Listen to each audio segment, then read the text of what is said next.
Welcome to From Dream to Silver Screen, the podcast that follows the whole journey of making Wagyu Films' debut movie, Patriarch.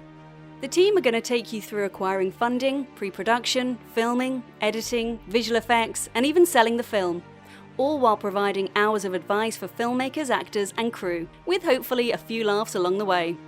This podcast is sponsored by Zimplify, sales and marketing automation software that helps your business grow fast. Go to zimplify.com/patriarch to get 20% off your first 3 months. That's zymplify.com/patriarch. We're also sponsored by Mostly T-shirts, mostly.com.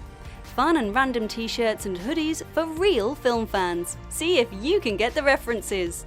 Visit mostlytshirtsmostly.com to buy your next favorite t-shirt. Enjoy the show. Hello, this is Dave, the director and writer of Patriarch. Today is just me and Scott Bishop, the visual effects supervisor in post-production. Hi there. Me and Scott are going to talk about the realities of getting funding for your film, because this seems a bit, because you were saying before, Scott, weren't you, where nobody seems to think about that much. Just in terms of, well, I've got a great idea and I've got on this. It's the last thing you think about, really, in terms when you come up with a script idea or a film. You've done things in the past, and the last thing you ever think about is, how am I going to pay for this? Yeah, no, the thing is always, well, somebody will pay for this. Yeah. So it's kind of like YouTube. So we're going to talk about some kind of realities you need to go into, what you need to prepare, what to expect, how not to be over realistic. That's the word. Well, I'll start with have a budget which is at an absolute minimum. So first of all, most investors, so if it's like public funding places, like in the UK, you've got BFI, or if you're in Wales, there's Film Cymru, if you're building like the Screen Liverpool and things like that. When they ask for that, they want a proper budget. They don't just kind of want people who say, I think this is going to be a 3 million budget. I've never made any films before. I don't have it. And it's like, why do you want exactly 3 million? So they'll want a breakdown of everything that you want. They don't just want an estimate or just a number. They need to have a breakdown, which we keep saying again and again. You need to treat your film like as if you're starting a business. Yeah. So you know where all your costs are. And the more you look into it, because the more you think, oh, I can do this film for like 50 grand or something, I'll just get some public. I warn you that when we were putting our budget together, there were things like catering was 9 grand, hotels and per diem. Per diem is you got to give people like 50 quid for cash to go that evening or something if they're away from home. I think just hotels and that was coming to around 23 grand, and this is for a small, 5 or 6 characters in the cast. So when you were writing Patriarch, then did you have a budget in mind, or were you just working to a creative idea that you wanted to attain? No, so I'm not a big fan of. Do you know, you always hear people say, just write your script, forget about budget, forget about the idea and all that. Just write the story that you wanted to tell. But I think that's fine if you want to sell a script. Yeah. Like we always said, we're going into page, we're going to make this thing. Yeah, that's definitely a good point, actually. Yeah, so when it was going, if you actually want to make it yourself, write it as if you need to make. So, for example, I remember the guys always taking the piss out of me because it's like, why is it taking so long to do and things like that? And how come you've done 9,622 drafts of it? Because I'd write it, and then you'll see these 2 guys having a conversation, because it starts off like Patriarch. Basically, it was kind of like there's a quarantine zone, so there's lots of outdoor type shots, and then there's a kind of this military facility which is kind of supervising or keeping an eye on security of the quarantine zone. Yeah. So that was a huge facility at first, and blah blah blah, and like people meeting in reception as people come in. There's lots, but they kind of got to the point where there was like, does that have to be in 2 different? Could we just have now you just have an operations room where everybody's watching on all these screens of what's happening, and then there's an interrogation room, and it's mainly in hallways and things like that. But as you're writing it, when I go through it again, it's kind of like interior meeting room, having a conversation in the meeting. You just kind of like, could they just do that in the operations room as well? It doesn't make any difference. You can maybe change the lighting, or it's later on in the day or something like that. Because then you think, if you're not filming in exactly the same place, that's a day of filming just to do that meeting thing. But if we do it in the operations room, we could do it in the morning before we do an operations thing, a different scene from the operations room in the afternoon. That's why I kind of take it. So it was kind of, I remember me and you working on the script a little bit, was kind of right at the beginning, there was kind of, there's a character called Colonel Peterson, and there's another person, and well, could Peterson just say what that guy's saying? Yeah, there's just one line people who come up and so say it's cutting this. down as many characters as you can. So it's cutting down locations, it was cutting down characters. Because I remember the first draft you ever did, and we had that kind of sit down, we had the music playing in the background and everything. We're all really excited. Afterwards, this is great. How are you gonna do that bit? Like, do you remember there was that whole section where it was Dr. Anders doing like a speech? It's very much like that kind of TED talk they did with Guy Pearce for Prometheus and things like that. It's like, that's a fantastic. It really kind of sets the scene. But where are you going to do that? Do you have any idea how many audience members there are? I know we could do that in post and stuff, but how are you going to do that? So then you start thinking of we did have it as a full speech at first in a TED talk type auditorium with lots of. So then you're thinking, oh Christ, we're going to have to pay for extras and things like that. And now that speech is somebody watching the speech on a screen. So it's just Dr. Anders on a stage where the camera filmed him as if it's like a TED talk, but you never cut away to the audience. So there's little things like that where we've got the same effect, but we didn't have to do it. I remember, because then you got to put your director or producer hat on once you start looking through the script. Like what we're doing at the moment from your post-production visual effects side is, I may have written all this stuff, but it's you looking through it. That was another thing, because when you first did that first script, do you remember the end scene with somebody? But this isn't going to happen. Yeah. And then there were certain things coming from the sky downwards. Oh yeah. And then in my mind, I saw this beautiful scene that was proper Hollywood budget, real film kind of quality, and I was thinking, how am I going to? Yeah. So that's it. So it's kind of. Well, you've got to look through it and look what's going to be practical and what's going to be visual effects as well, doesn't it? So in a weird way, for us, visual effects is actually the cheaper way, because we're a production company with yourself on full payroll and post-production facilities in-house. For other people who've got to get an agency to do it, it's cheaper to do practical, but we're going to try and do everything practical that we can, where visual effects is very much... But it's just going through it again, going, do you need that?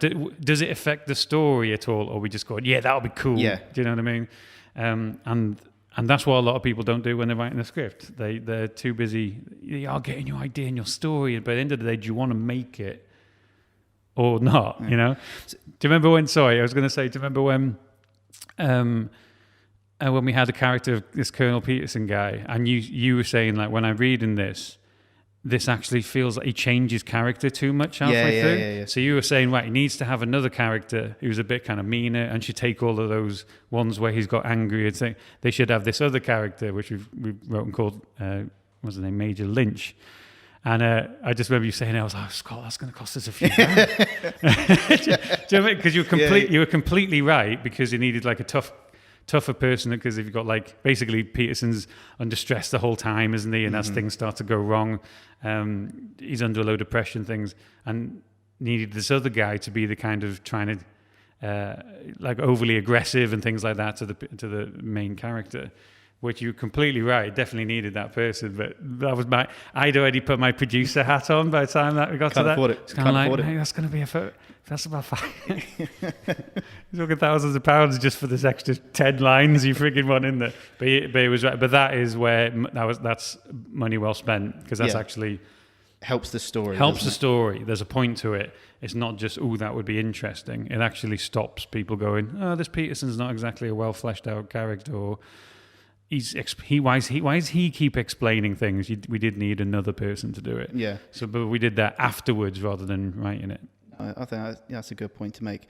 I was just thinking, just from the kind of perspective of someone who hasn't written the story. Yeah. I was thinking that the actual story kind of works well on different kind of budget levels, because there's a way of you could you could work this to like a really kind of minimalistic budget where you could just you could cut a couple of scenes and then just stick to, if you want to do like a short version, you've just got those kind of interview scenes, and we've thrown a few extras and exteriors and stuff like that, which could work well. Then you've got your kind of mid-level budget, which has got everything that kind of tells the story to the level that you want. But then I think that if you were given more money or more kind of, what's the word? You've got access to so many other kind of departments where you can make a proper Hollywood film out of it, where there's so much more kind of visual effects. There's more extras walking around the scene. We can, they could get like a proper set built up in a warehouse and things like that. So from your point of view, did you think of, right, I'm going to do a budget of where I want it to be realistically? Then I've got the worst case scenario. But here's what happens if I think I wrote it in terms of, right, we need to make this. But one thing I wasn't really completely, or keep the budget on that, was kind of set dressing and what. So I say, take for example, the operations room. Mm-hmm. So some people think an operations room in terms of like is like a headquarters, or it looks like NASA when they're kind of, millions of huge screens or it looks like the friggin' bridge of the Enterprise or something like that. So that bit comes down to just doing research in terms of films where they got the same point, but could that be done looking cheaply? Mm-hmm. So for an example I got from Sicario, I think Sicario is Soldado, the sequel to Sicario. They have this really cool setup, which is like 4 huge screens, which we can hire for a few £100. With a couple of setups. So the whole point of it's supposed to look like it's kind of been set up, but the rest of the room is dark and they're just lit by these huge screens. So you can't really see the edges of the room, you can't see the roof of the room, you can't really see the floor of it. It's just really lit beautifully and atmospherically. But if you really look at it, it's all they've done is hide some screens, and there's a couple of like analysts on a couple of computer. So I was thinking, we'll do it like that, So it's kind of, there was a certain aspect of I'll keep it down, and I tried to use words in the description as well of saying it looks a bit like, because it's all happening after this huge incident at some scientific facility, which is a bit like a Chernobyl type accident. So I was trying to say how 7 years have gone by, and actually the Ministry of Defence are kind of like, they probably pumped a bit of money into it. I felt like the year afterwards, but after nothing has happened for 7 years, the budget's kind of going a little bit. So it's not a state-of-the-art facility. So I was trying to hammer that home. Like, I think there's a couple of lines which somebody tries to lock the place down, but I think they say, well, this isn't a combat installation, this is administration or something like that. So it gives you a sense of it's not fancy, you know what I mean? And then simply looking at other production design, which is things like the sequel to Sicario, which is, I think it's The Day of the Dead, whatever it's called. But there's just one scene where Josh Brolin is that they're watching satellite images on these 4 huge screens, and the room is just dominated by the screens. So you don't see much else because they're kind of sat on an analyst's desks watching it. I was thinking, perfect, exactly like that. So I think you've got to try and think as much in your head in terms of what you need in that room. So we need kind of 4 big screens because they're watching a satellite, they're watching a map, they're watching like heat signatures of somebody in this quarantine zone. So what else has to be in the rest of the room? And like, not really, just a couple of analysts kind of keep an eye on some data, and Peterson and Lynch and stuff at the back, and they have conversations in front of the screen as they're kind of watching CCTV of the interrogation and also. So that's all it needs, and it actually looks really cool as well. So if you can find cheap and looks awesome, and it kind of looks practical as well in terms of kind of like maybe somebody set it up quickly, but they never changed it afterwards. Things like that. That's how I wrote it. So it was mainly, when I was writing it, was keep locations to a minimum. Does this need to be in a different room? Could it just be in the same room or in the same conversation in the hallway later? And keep characters to a minimum. And then I went to minimum until kind of like we had a chat and said maybe we should add an extra guy. But what I didn't really keep in mind was set design and production design. I tried as best as I could. But then it's start looking at getting concept images and find, what's the word when you find what have other people done? Inspiration and stuff like that. So you can say what looks good, practical, but it's cost effective, and that's the trick. So mainly when you're writing it, I just say that it's hard to do that. Just keep locations and characters to a minimum. That's it. Do you know what I mean? Because you could always have the same location, but it's day or night. Yeah.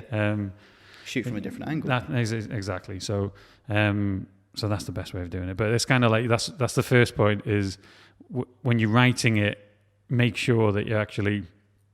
Do you need everything that you're saying inside? If you want to make it, if you want to sell a script, that's a different thing altogether. But if you want to make the film and produce it, do the absolute minimum. So you need to do the budget with your absolute minimum. So with us, we put a budget together for our funders, and it was all kind of like, I think the budget is going to end up being a couple of million, but it's our budget was something like 400,000. Like this money will let us film it, but with absolutely zero wiggle room or breathing room.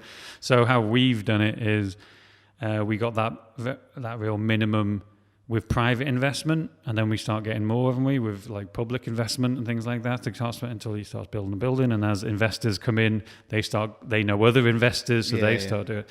So it's basically secure the absolute minimum you need, because that means you can film it as soon as you can do it.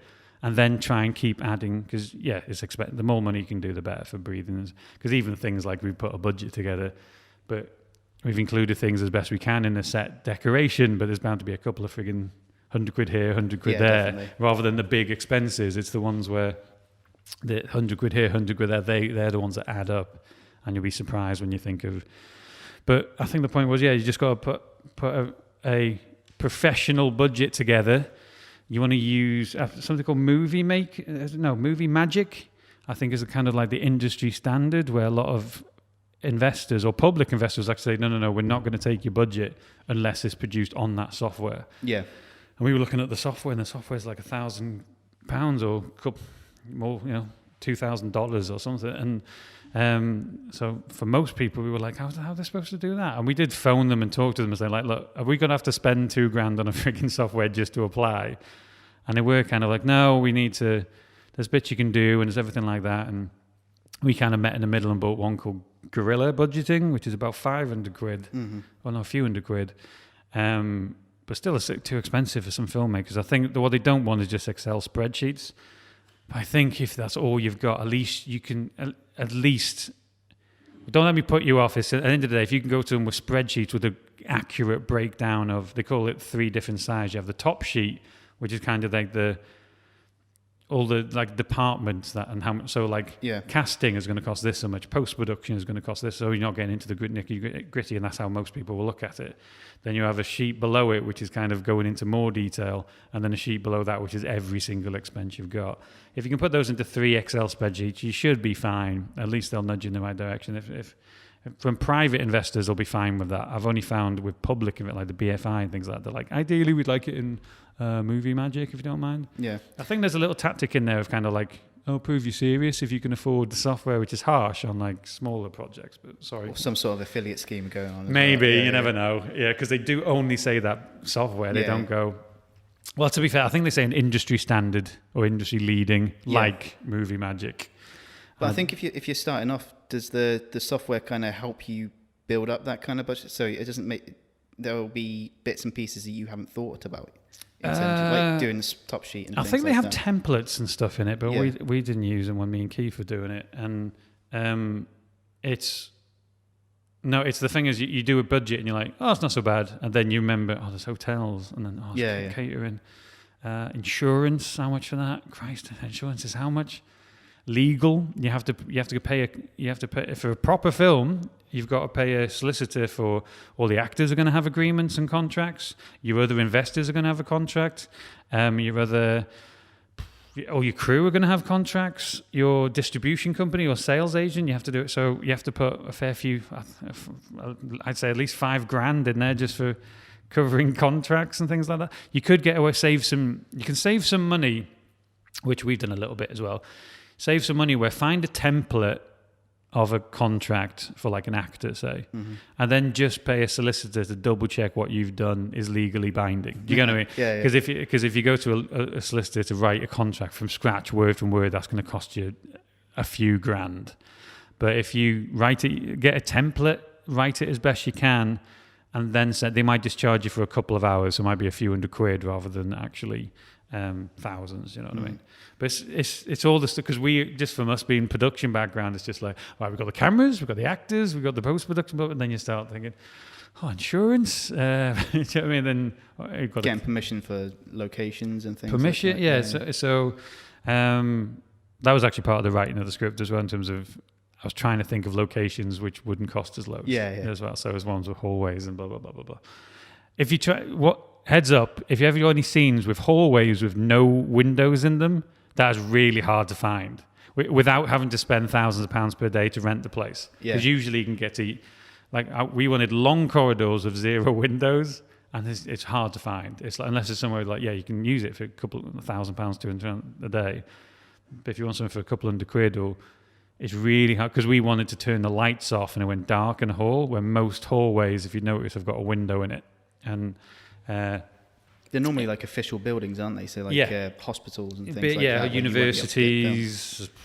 Even if they've got like abandoned buildings, they've always got like site security that's, being paid by the owners of the building, who won't let you go in. Yeah, and we're having a bit of a nightmare with this other film we're doing, aren't we? Which is kind of like a horror anthology, which is kind of, we love loads of abandoned places, because everybody films in these frigging abandoned places, and you're like, they must be easy to find. Yeah. But the fact is, because of health and safety, nobody will let you on the fucking site. Yeah.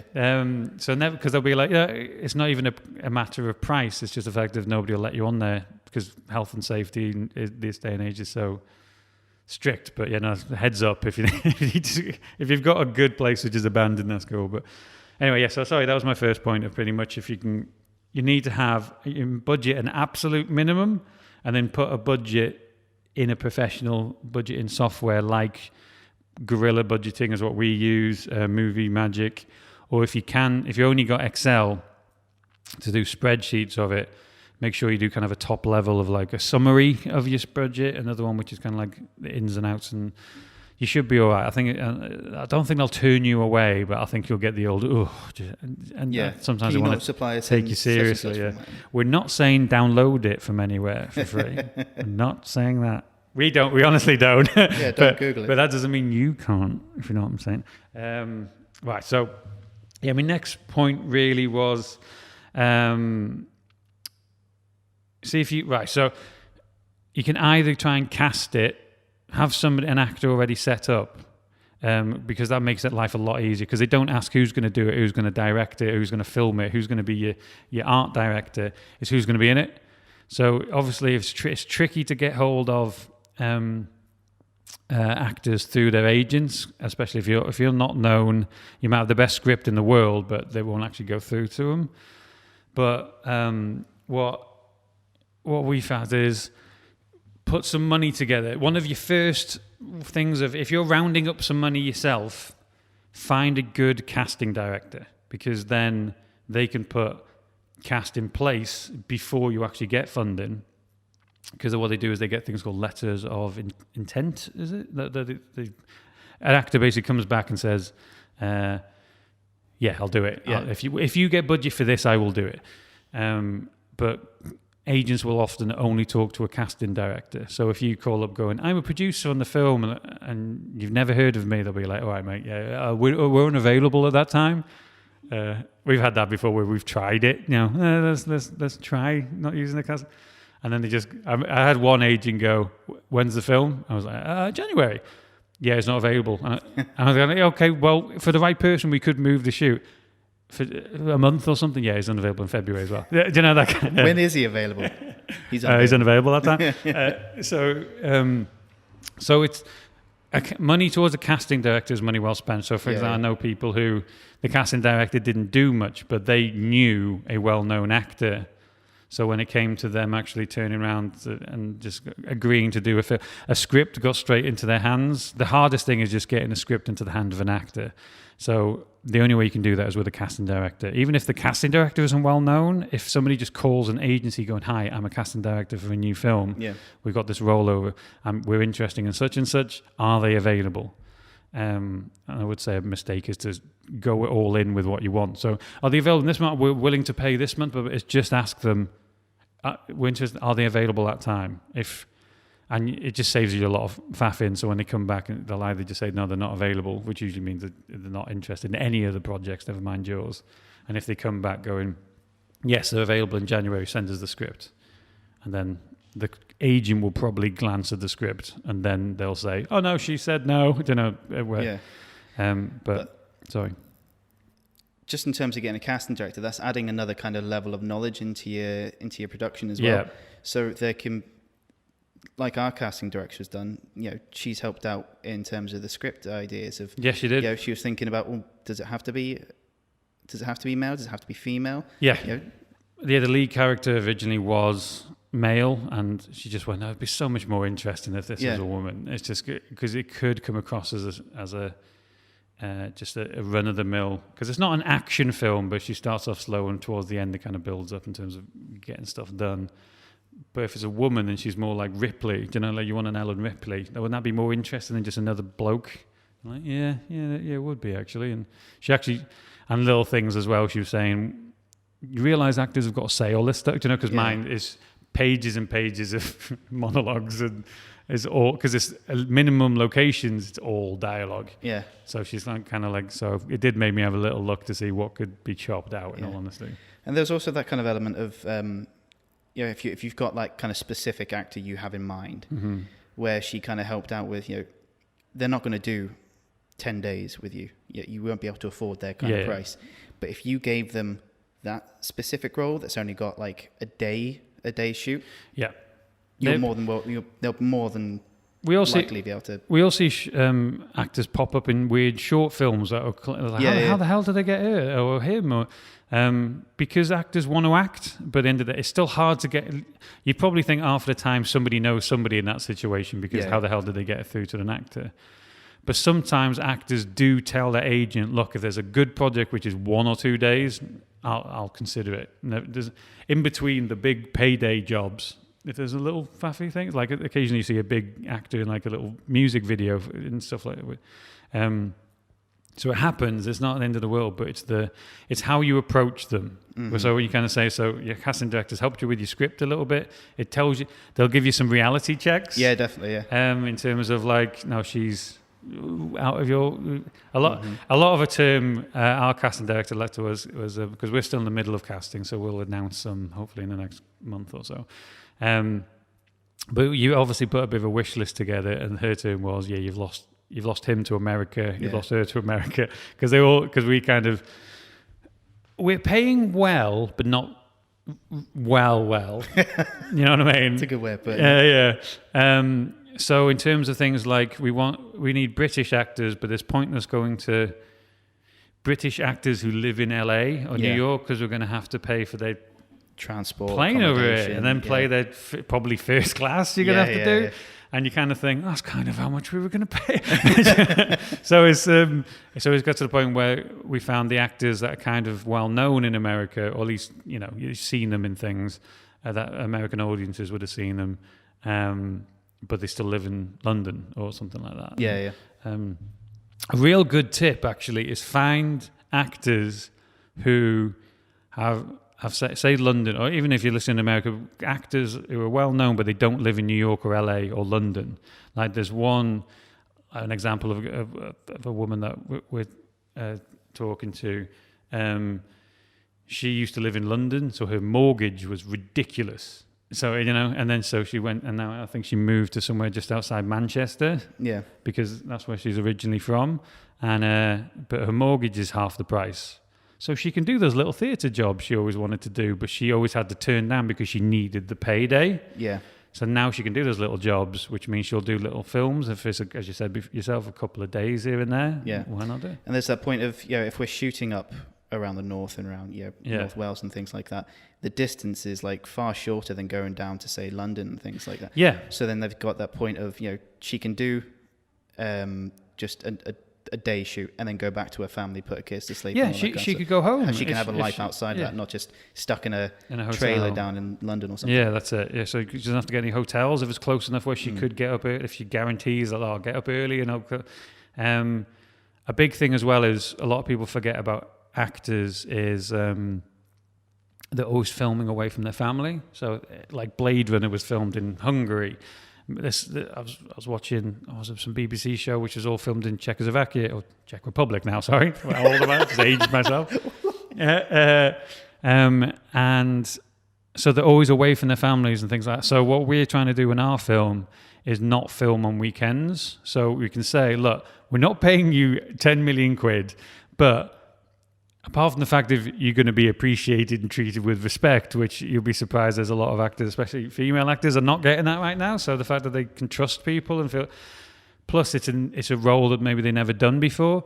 Our lead was only needed for 15 days of filming, so it's not months and months and months. So she could squeeze that in between a couple of bigger projects. And then you start thinking, plus you'll be able to go home and see your kids on Saturday and Sunday. Or you can, as I say, if you live near enough, you could just get up early and drive in and still go home. And you'd probably think, no, because there's long hours on shoot, so they might be so knackered that they just want to go in the hotel. But they'll at least know in 4 days' option, time, isn't it? I can see my kids again. Yeah. And people don't think that about actors because they're like a traveling circus. Yeah. They're people too. Yeah, but going back to the expertise of the casting director, sounds weird, I never even thought of that. No, so she just went, a big thing right now is people being able to take jobs they can spend with their family. So some big actors might go, I'm frigging sick of I'm always filming in Spain or something. Or they've just done, say it's Game of Thrones and they just spent 6 months in Iceland. Do you know what I mean? Which they probably loved that shoot, but they missed their let's do this shoot for 15 days. I get to see my kids at the weekend, Monday to Friday. Awesome, let's do it. It's just, even without reading the script, you've gone, well, if this script's good, do you know what I mean? And that's made their decision. So, but yeah, so a casting director is a really good piece of advice. So you'll be surprised. Some big, I wouldn't say go for big casting directors, but some casting directors are willing to help the little guy a little bit because they want to diversify and meet. Their job as well, casting directors, is to meet young up and comers, because they need to know the talent to actually suggest to the bigger people, and they want to know young up and coming filmmakers, because if they get theirs that little job, and then say they work with us and we become the next, whatever. So, it's different with ours because ours is actually a reasonably big sized film. But if you're like a little guy, it's just. She might think the idea is great, and then that guy goes on to be the next Spielberg. She'll be his casting director for life, won't she? Yeah, so you got to think of that as well. So make sure they work well to the budget that you kind of have. Yeah, you can do things like we pay thousands of pounds, obviously, to cast the whole film, but you could get them a few £100 just for like a day, just to consult and help you and maybe nudge you in the right direction. But I'd really recommend that, at least so when you put on an application to somebody for funding, you can say, this is our casting director, she will help us find a recognizable face, so you, the investor, can sell it easier, because that's all they're thinking. They want, who can I recognize, because I have to go sell that to a distributor, and it's hard to do it without people that you recognize. And the next one, and the biggest one, which is kind of sounds obvious but nobody does it, is have the right. The reason why we were chosen by different investors was because of how prepared we were. Yeah. Because like you wound me up before saying how easy it's been, but it's because the months and months and years before we started applying. Basically, so we went into it. We've storyboarded the whole film, like shot for shot, even if we don't use all those shots and there's too much. But it's the whole film's there. Most people don't do that, and that took weeks, obviously. We put a full info pack together, which really sold the film. So it's kind of like a Bible of example of imagery. So we got some storyboard images, like casting ideas, inspiration, so people can see the type of film in terms of tone, the type of film in terms of visuals. There's loads of details of who we are and who we work, because this is our debut film, but we have worked on thousands of commercials. So we understand time pressure shoots and dealing with people and dealing with budgets and things like that, where some people might have done 2 feature films, but they haven't done anywhere near as much as us in terms of experience and juggling roles and things like that. We also explain how we've got a team. So you always need to go in with a team. You should never say, I am a director going to do this film, give me 5 million quid, and then I'll go find a team to do it. Yeah. You need to go in going, okay, this is going to be my director of photography, this is going to be the person taking care of post-production, this is the sound team, this is my casting director, such and such. Because they don't want to do the job for you, is what, because because we obviously went rounds. The first kind of round we did applying for people, it was kind of like, yeah, maybe you should do this, that, and the other. And also, you need to, in that info pack, there was the budget, obviously, in terms of how we're going to make that budget back. So we tried to thought of some business ideas of, even if it doesn't get a huge cinema release, how can we still make some money back? Because a lot of people forget about that bit. And so people could look at it and say, right, this is good to go. I just need to give them the money and they can do it. Obviously, they probably need a third-party producer. They probably need some help here and there. But this guy said, but if you just go, I've got this brilliant idea and I'm an auteur, and they want to see a team coming. So if you have a team plus info pack, script, storyboard, everything, what else, I suppose, is ask yourself, what else can you do to prove that this film is good to go if you just give us the money? Yeah. It's like going back to that statement of, treating it like a business. Yeah. It's going to a bank, you need to have a huge business plan. You need to know where, the forecasts of where your business is going to go in the next 5 years. Banks aren't just going to give money to a guy who says, I've got this great idea. This machine that's going to do such and such for you. It's going to be fantastic. It's going to make millions. Yeah, they'll laugh you out of the room. Yeah, exactly. But even things like, say, the BFI, which is anything which is kind of like public funding to get for you, or natural. The UK is really great for national lottery funding for films, but people think that that's just money they give away.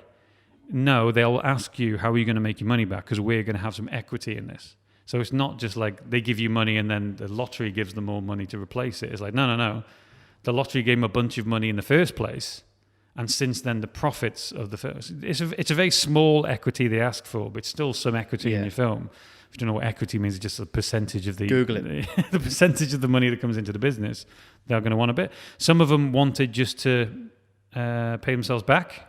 Yeah. Some might be just like pay themselves back plus something. Other ones might just be, I'm pulling a number out, but 10% of all profits or something like that. So even if it's technically like a film fund, they still want to know, how are you going to sell it? When are you going to spend? Oh, you're going to have who in it? This is a story about a what? Is this a commercial idea? Because every director, or artist director, they have this idea of a coming of age story between a boy and his pet pig and how they find each other, and it's okay. How am I going to sell that? They're thinking the same. Mm-hmm. A lot of people who work in these funds, I've noticed, used to be working in like distribution companies, and or they were sales agents, or they were producers themselves. So they do want, especially with the public side, they want lots of things like diversity, and they want to show like ideas that are probably struggling to be filmed privately. But they'll still be like, okay, but are we going to make our money back, mate? Uh-huh. Yeah, it's people forget about that. It's great to know that you're going to be living your dream, but I need my money. But there's another thing to kind of add into the whole pack to kind of show to investors that you're serious and that the idea is kind of strong, is producing that concept trailer. Yeah. I can remember doing that. It's even if you haven't filmed anything, you can go out and get stock footage like you did with ours. And it was, a minute long? And it kind of shows the idea that you're looking at. It shows the mood. It was like an edit of a load of other films kind of thrown together and things like that. I mean, if you go on YouTube, you can see a load of different people's Joe Carnahan, what's his name? Yeah, he did a really cool sizzle. We call him sizzle reel or concept trailer for. He was going to do Daredevil, but he was going to do it in the 70s. So he did the sizzle reel cut with the Daredevil film, cut with things like Taxi Driver, and I think it was kind of, like the Joker is. Do you know how that's kind of like Taxi Driver era? Yeah. I think he had that idea first. He was going to do it with Daredevil, and it's a really cool. But it's like, I think the Warriors. Can you dig it? And that's really cool. So it gives you a sense of the tone he's going to do. So we definitely do that if you can, because that means you don't have to film much. It might mean some stock photography, stock imagery here and there, but you can use old films. And you do need to have some films behind you, even if they're just short films, because we have all the we've got, as I say, we worked on thousands of commercials, but film investors aren't interested. They're interested to know, great, you've got the experience, but what's so we have had to do a couple of shorts, and we did make sure we got a short called Embers, which is kind of a concept trailer for Patriarch in a way. It's not because you show you the kind of costumes and the style, but it proves that we can make it, and we made that ourselves off our own back. And there's always you always get filmmakers giving that advice of just go and make it. Just go and make. You've got no excuse, and it's hard because you got to just get a load of your mates and do it. But it's like, yeah, but your mates, they still might want to be paid, or they've got families, or they've got, they're busy, they've got jobs, and it's not that easy. But if you can do something, you do have to have. If you've got zero behind you, even if you're asking for 50 grand, nobody's going to do it. So you've got to film some. People will forgive bad. Also, you don't have to have the best cameras in the world and things like that, but you got to have something. That was one of the things we needed to show straight away. So as soon as we've got all this experience of thousands of commercials, we've got all the gear, we've got a production house ourselves, and blah blah blah blah blah. But I don't care if you've worked with Jaguar. Yeah. What films have you done? So we had to make sure we do that. So you should as well. And going back to the whole thing of me saying how easy it was, I didn't mean it like that. What I meant was how fast it's kind of happened. Yeah, because we assumed we had like a whole timeline of how things were going to work. Yeah. And here's how it's, the worst case scenario is we're going to have to go off to do like different events and exhibitions and trying to sell the idea. Trade shows, all that kind of stuff. pitches. And it hasn't. It's worked a lot faster. Yeah. So that's what I meant. I didn't mean there's no work been put into it. The weeks a bit. No. Months, years. Just sitting there eating a pear with my fucking feet up on the table. Oh, Dave! Yeah, it's good. Are we making money? Yeah, it's good you got that money, Mac. Yeah. Can you got more? When am I getting paid? Where's my share? But yeah, the only reason we've done that is because of how prepared we were, isn't it? Yeah, definitely. We proved we can do it. So, and it was weird how investors started coming to us, wasn't it? It was somebody saw our shorts on YouTube, got in touch. We put... do you want to talk about the sources of where you... Yes, there's this really good thing called filmmarkethub.com, which is kind of like, it's like an online film market where you put your poster up, you put your details, you have a concept trailer if you've got one. We put embers on there. And what people do is they can look through it, and producers, you can request what you need. You might need a director, or, if you're just a producer or a writer. We need financing, distribution, and sales agents. And so it's a good way of finding producers and stuff to get on board, but also, and I'm not saying you will get hundreds. I think it costs like £70 to be on it, I think. But we said it was money. I say it was money well spent. We didn't get loads and loads of people. We got one person interested from it, because what they do is somebody requests interest, so that that lets you release all the materials you've got, so they can have the script and the storyboard and the info pack and everything we did. But we got that one for one, didn't we? That one became a. But that was just when we were right at the end, because we literally just said we just need finance. We don't. But if you're looking for producing partners, I'd actually really recommend doing it. As I say, it's only 70 quid. Might sound a lot if if you've got nothing, but it's money well spent. At the end of the day, your film's online, and they also do things like they have these like pitch days. I think it's called, what was that? The UK online pitch box. I think that's the UK one. So it's kind of what they do with there, because I think we got an honourable mention with that. So I think they had like 1,000 people applying for it. And they have like a top 10, where that top 10 are then able to pitch for distribution companies, sales agents, producers, film exec, people who can invest in your film. So, and then if you can't do that, you become an honourable mention. So you're not there on the day doing face-to-face pitches, but they put like a profile up, and on that day-to-day they give that details out. So I think, and we got that. So out of the 1,000 people, we were in the. I think there's like 10 go to the day, and then 10 honourable mentions, which is still pretty good. But you get stuff from that as well. So it's look for anything which is like pitch days, like The Void.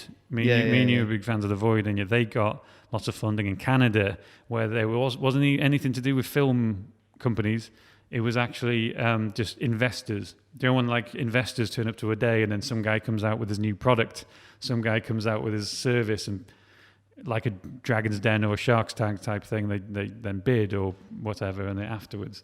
And they went with their film, but they just went with an amazing sizzle reel. Yeah, they had a really good one. A really good one, because it kind of just reminded everybody of the 80s horrors. They're like, oh yeah, I want to be in that. And they didn't ask for a crazy amount of money. So some investors are just like, that would just be cool to be a part of that project. And sometimes you'll be surprised that some people do that. And the final point on this point, which we came across, which especially when you said, well, it was easy for us, and that's not just about how prepared we are, but the script was actually good. So you need to get lots of feedback on your script, because what they said was, because there was a couple of investors where I was like, well, what would you change? Because you hear all these Hollywood nightmare stories of they changed everything. So I was like, okay, he's giving me loads of compliments, so let's get the bad news out of him. And he's just like, no, nothing. And then I was like, I'm skeptical. He's up to something. But it was just, I was like, you must need some. And he's like, well, we can always work on it together. Every script in the world needs improvement, but this is brilliant. And I was like, okay, but I was kind of like getting a get out of him, saying, you got to say something. And he was just like, right, you need to understand that 90% of stuff that land on my desk is just shit. It's just garbage. It's some guy wrote it and it's just terrible. To get a script and read it and it actually being good, I've just, you've instantly got me. And the fact that I've looked and seen how prepared you are, that this film is, so you've got this amazing script and you're good to go with this. You've got a team ready. You just need the money and you're good to go. Storyboarded. You got storyboarded. You got this. I understand the script. You've got the budget together. So you're not asking for a ridiculous amount of money. Let's do it. And you're taking all of the risk out of it, because it's like your salesman taking all the risk out of the sale, so to speak. Because there is a lot of trust with film. Investing. A lot of trust. Yeah. So they've got to trust you that you can actually do it. So again, if you can prove with the info pack and the storyboards and proving you can do it, plus a script which you've got lots of feedback. Because my first draft was shite. It was kind of like long. It was very long. I think you can't put a length on quality. But that was when sitting with you guys, and then because there's no mystique to me, and it's like, you need to improve this. Let's take that. So we worked on it together. Then I go back and do another draft, and then I spend 4 months drafting my own draft and then changing it and doing all of that budget type stuff of changing 2 characters to 1 and blah blah blah.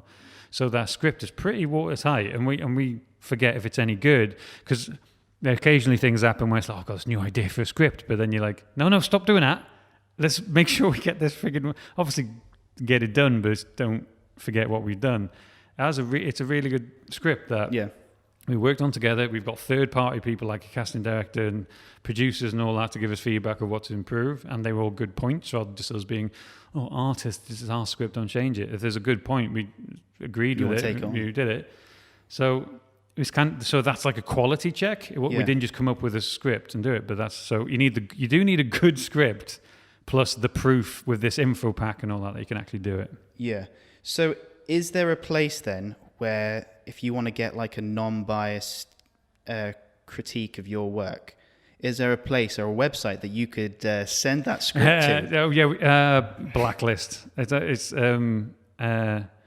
blacklist.com if you search for it. It's not an ad or anything. It does cost you to get it reviewed, and we did that. I think it cost £50 or something. It takes a couple of weeks. You give them the genre of the type of film. They try and find somebody in the industry who's got experience with that genre, and I'll give you. They give you like a score out of 10. I think we got 7 out of 10 from them when we did it. Yeah, because you didn't do it for Patriarch, did you? Do it for another No, that was script? Patriarch. Was that Patriarch? Yeah, 7 out of 10 for Patriarch. Okay. So 7 is pretty good. If you got a 7 on IMDb, I'd be pretty sweet with that. That's how I look at it. Yeah. You want anything over 5, really, do but they gave all the good points, which is like, this is what's great about it. And obviously we put that into our info pack. And so that was another kind of like testimonial, so to speak, for our work. Might not have put all the cons in with it, but there's a little bit about it with the cons where I say some were being picky, but there's a couple of points there which was actually really helpful, was worth the money itself. There's a couple of bits about the character which is just kind of like, it would have been great if this happened, this. And it's kind of like, that's a good point. So again, third party. And I know we keep saying, it only costs £70 and this costs £70 and this costs £50. And I'm sorry, but it's dependent on, do you want to make a short film, which is on YouTube, or do you want to make a feature film? Yeah. Feature films are not cheap. That's to say, we have done the bare bones, haven't we, in terms of like the budget. Like, that's to say, bare bones thing, and it's like, and that was $400,000. Yeah. And $400,000 doesn't sound like a lot of money in terms of filmmaking, but go out and make $400,000 this week. Go on a day. It's an insane amount of money, and that's before we've added in. Then the producers have got to come in, and it's going to add to their costs. We're going to get more funding for But the thing is, we got that 400 grand, and then we started snowballing it from there. We got a bit more funding from here, a bit more. As long as obviously you don't want to say yes. Don't say yes to every offer you get as well. That's the other thing. I think a lot of filmmakers might be. I think if you get one offer, you're going to get another one. Yeah. You know what I mean? And you want to make sure, which is another reason why that. Again, could you write a contract and get a solicitor to read it? They might turn around and say you are being ripped off here, mate. So. If you're serious about it, you've got to spend money. Yeah, which is it's not ideal, but that's why you need to find partners. And filmmaking's a team sport, so you got to have like we're a team producing this, and obviously we're not taking a massive wage to do the film. We're going to be more back end, aren't we? Yeah. So you're probably going to have to do most of that. I don't expect to get a really good wage on that film you're going to do, but you want to get paid something, obviously, to cover your costs. But actors aren't going to do that. You might get some, but I wouldn't go in there with that, you know. But so and the kind of the I mean, so it's kind of like it's preparation, it's writing a project you can actually do, find places like Film Market or any kind of investments. There's a book called Bankroll, which is really good read, which is little things like it gives you little tips for.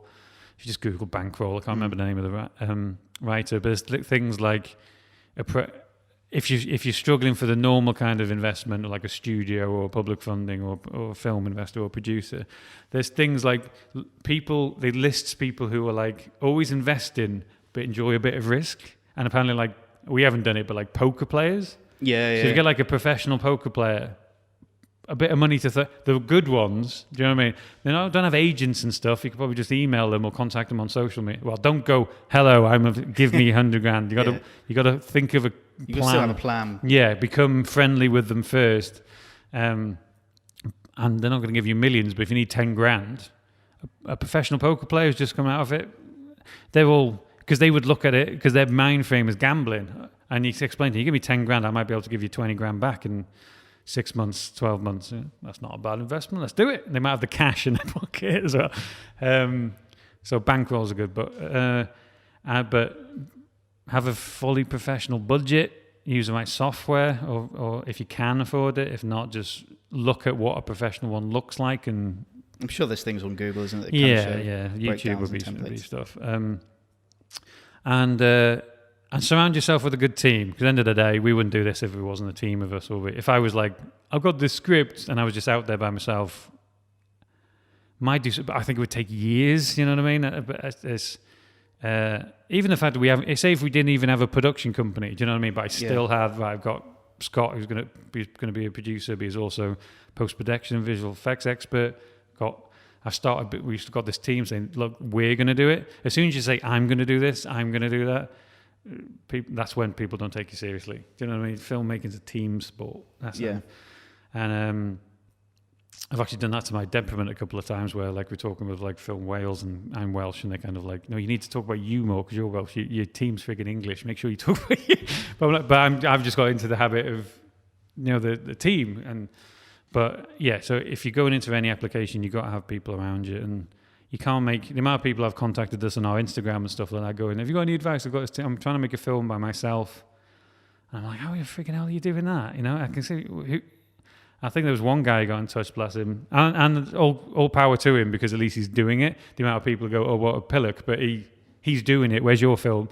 But he was like setting up the camera and acting it and then checking if the take was all right.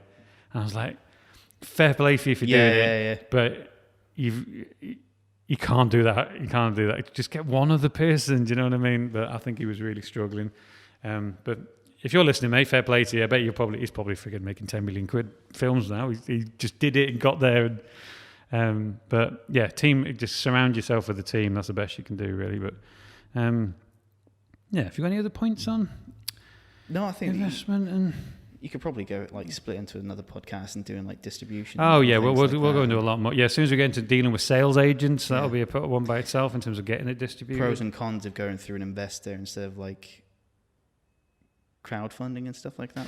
Yeah. you can do one fully on crowdfunding. We haven't done any crowdfunding yet, and I don't think we will unless there's some kind of an emergency. And that's what most people say Kickstarter should be. You shouldn't be like, I need £1 million to make a film. You need, again, The Void.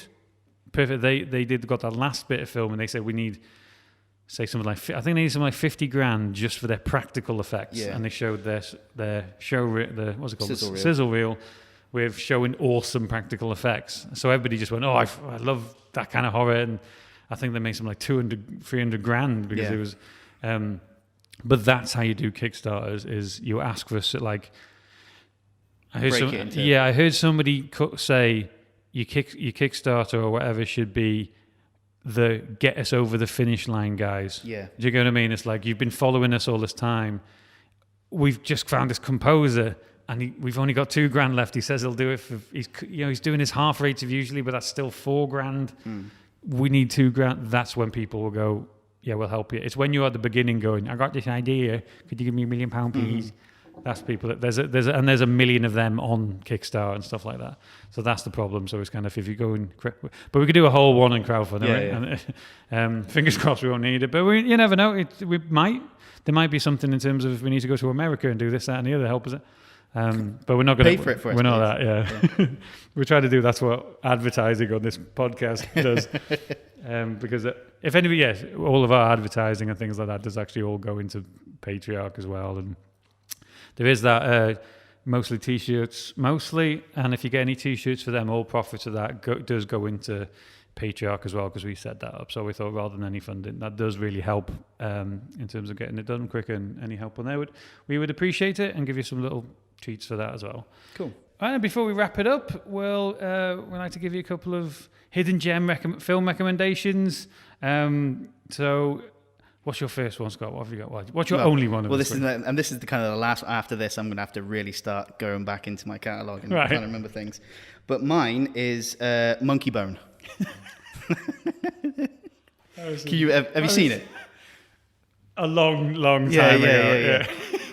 See, I bought this on DVD years and years and years ago, and then haven't watched DVDs for years and years and years. So my wife was going through the DVDs and asked what it was. And so I said, it's hard to describe. You're going to have to just watch it, because you won't want to watch it if I tell you what it's about. So, we sat down through it. But it's directed by Henry Selick, the guy who did the Tim Burton Nightmare Before Christmas. Oh, really? Yeah, because it's in that similar sort of style. Yeah. Of stop motion animation. So there's basically the story is a cartoonist becomes famous for writing this little anime. I can't believe he chose Monkey Bone. Go on. Sorry. So cartoonist becomes famous for writing a comic called Monkey Bone. But he's like this introvert kind of character, doesn't like the fame or anything like that. All of a sudden he gets into an accident and finds out he's gone to like limbo, kind of place like that. And that's where all the kind of stop motion animation kind of comes in. And he finds out that his character Monkey Bone is a character down there, and there's the whole shenanigans of like he's stuck down there, the Monkey Bone's taking his body in real life, and so Monkey Bone's just this kind of rude and crude character, and it's hilarious. I was like, it sounds like a dark. If you didn't say it's hilarious, it sounds like some dark psychedelic descent into madness. There's scenes where it's really, really crazy, and there's big name people. Brendan Fraser. I think that was probably one of his last decent films. That's when he was like mummy star. Yeah. Rose McGowan's in it. Giancarlo Esposito. Bridget Fonda's in it. Yeah, there's some big names that you wouldn't have thought would be in a film like that. Yeah. And so I remember watching it, and there's the part where he goes into limbo, and it goes into that kind of thing. And my wife was like, "Why have I not heard of this film?" But it's brilliant. It's a really, really good film. Funny. It is really, really fun. If you're looking to sit back and laugh. It just took me by surprise. Monkey Bone took me by surprise. That's all. My one is, I thought I did have another. Yours is a bit more serious, I think. Well, yes, no, it's Beyond the Black Rainbow. So this is like, it's kind of like what a contrast. If you imagine what yours is. If you imagine that dark psychedelic descent into madness, which could have been Monkey Bone, that is in a seriousness what Beyond the Black Rainbow is. It's the story, it says on IMDb, is despite under heavy sedation, a young woman tries to make her way out of the Arboria Institute, a secluded quasi-futuristic commune, which is, it's really hard to describe because it's very kind of psychedelic. It's a simple story of, it's basically this girl who kind of works out that she's got some kind of like Akira type psychic powers, and she's been left in this facility, which kind of like slowly and it explains where she's come from. But the style of it is really interesting. The director says that it's what they thought the future would look like it was filmed like 5-10 years ago, I can't remember, but it's saying like the style of it is as if the film was made in the 70s or 80s, and what they thought the 90s would look like. So it's kind of like this weird, it looks like it's a film made in the 80s, but look in that weird kind of futuristic type way. But it's one of those films where there's barely any dialogue. It's all stares and very David Lynch, very... The director's just gone on to do... Have you heard of Mandy with Nicolas Cage? Yes, which is equally as bonkers, and that's more bonkers, but... Isn't his name like Cosmic or something? Cosmic? I think it's the Greek Panos Cosmatos. Yeah. But he's... I think he's the son of a director... Yeah, the guy who directed Tombstone. Really? Yeah. But yeah, so it must be a while back. But I think some of the money from Tombstone might have paid for Beyond the Black Rainbow years later. But it's a good horror. It's a bit very sci-fi. And it's low budget, but it's amazingly filmed. The style of it is... It's not for everybody. No, yeah. But it's like, if you mentioned last week you like The Fountain. If you like The Fountain, you like that kind of... If you like David Lynch films, kind of weird and strange and Twin Peaksy. You come out of the film still thinking about the film, don't you? But I like those type of films. Yeah. So I think I like to come out and talk about the film afterwards, where you'd come out of that and you would go, what did you think that meant? You know what I mean? I think everybody could look at it a different way. So if you're interested in kind of cool, well-made, I think if you're a filmmaker, it's good because it's low budget but quality, and it's kind of creepy in parts, and it's the complete opposite of Monkey Bone. Oh. So which one's better? Well, there you go. We'll let them fight. All right. Well, so thanks for your time, guys. Thanks for your time, Scott. Thank you. It's been fun. Yeah, it's been fun. So we will see you next week. Cheers, guys. Bye-bye. To find out more about the making of Patriarch, follow the team on social by searching Patriarch Movie on Instagram, Facebook, Twitter, and YouTube. Or visit patriarch-movie.com for more information. This podcast is sponsored by Zimplify, sales and marketing automation software that helps your business grow fast. Go to zimplify.com/Patriarch to get 20% off your first 3 months. That's zymplify.com/Patriarch. We're also sponsored by mostlytshirtsmostly.com. Fun and random t-shirts and hoodies for real film fans. See if you can get the references. Visit mostlytshirtsmostly.com to buy your next favorite t-shirt. This podcast was produced by Wagyu Films.